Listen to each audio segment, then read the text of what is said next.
Semestrielle grecque de l'Union européenne. On attend les déclarations de José Manuel Barroso et du Premier ministre grec Antonis Samaras. Alors, la Grèce toujours empêtrée dans la crise. D'abord, à quoi sert la présidence tournante de l'Union européenne? Mais écoutez, par le passé, elle a joué un rôle stratégique.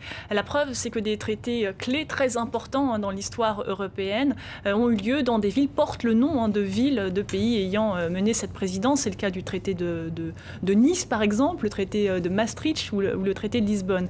Mais c'est vrai que depuis 2009, avec la création de la présidence du Conseil européen, en l'occurrence Herman Van Rompuy, qui est donc chargé d'organiser les sommets européens, des sommets qui ont lieu 4 fois par an et qui réunissent les chefs d'État et de gouvernement et qui parfois se réunissent en pleine crise, comme on a pu le voir au cours des dernières années. Et bien cette présidence de l'Union européenne a perdu de sa superbe, d'autant que les dossiers financiers sont eux aussi gérés au niveau de l'eurozone. Alors du coup, cette présidence aujourd'hui, eh bien, elle assure, si vous voulez, le suivi des dossiers au niveau ministériel et au niveau des 28. Alors la Grèce, on le disait, empêtrée dans la crise. Est-ce qu'elle est légitime pour assurer cette présidence? Écoutez, poser cette question, c'est oublier que ce n'est pas la première fois que la Grèce assure cette présidence.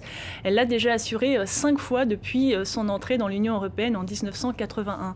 Et puis il ne faut pas oublier que la Grèce est traditionnellement europhile. Alors c'est sûr qu'avec la crise, le contexte a changé. Depuis 2010, le pays est sous tutelle de la Troïka, avec des réformes et des mesures d'austérité très impopulaires.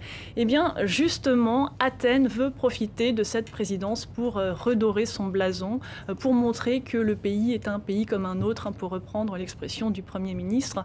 Et puis la coalition au pouvoir, qui est très fragile aussi, entend montrer que 2014 sera l'année de la sortie de crise. Pour l'Europe, eh bien, il s'agit de montrer que les efforts consentis par les Grecs n'ont pas été vains et de citer un bon chiffre, celui de la croissance, qui devrait faire son retour cette année après 6 années de récession, même si bien sûr le taux de chômage reste astronomique et la dette elle aussi, 175% du PIB. D'ailleurs Athènes entend négocier un allègement de cette dette, même si bien sûr cette question ne sera pas à l'ordre du jour de cette présidence. Alors, est-ce qu'on connaît les priorités de cette présidence grecque? Alors, sur la forme, Athènes a déjà prévenu pas de gros feux d'artifice à attendre ce soir.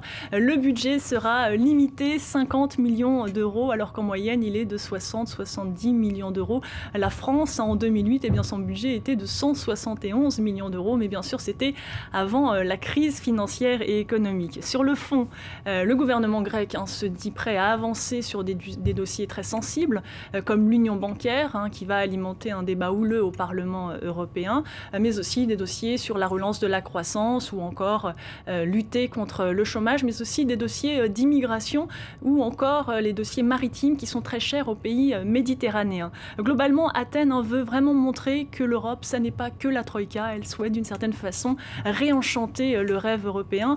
Alors vous allez me demander comment l'homme malade de l'Europe peut mener à bien ces chantiers. Eh bien justement, Athènes inverse cette question à son avantage en disant qu'elle a été le cobaye d'une certaine façon de l'Europe au cours des dernières années et qu'elle a acquis une certaine expertise notamment pour gérer les situations de crise.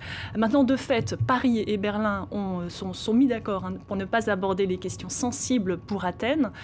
Pas de restructuration de dette ni de nouveaux plans d'aide à la Grèce au cours des prochains mois. Il s'agit surtout d'éviter d'alimenter toute forme d'euroscepticisme à quelques mois des élections européennes. Voilà, Karina Chabour, merci pour cet éclairage. La présidence qui ne durera pas 6 mois, mais 4 mois, justement, 4 mois pour cause d'élections européennes. Merci Karina. Est-ce que vous savez quel est l'animal le plus sanguinaire?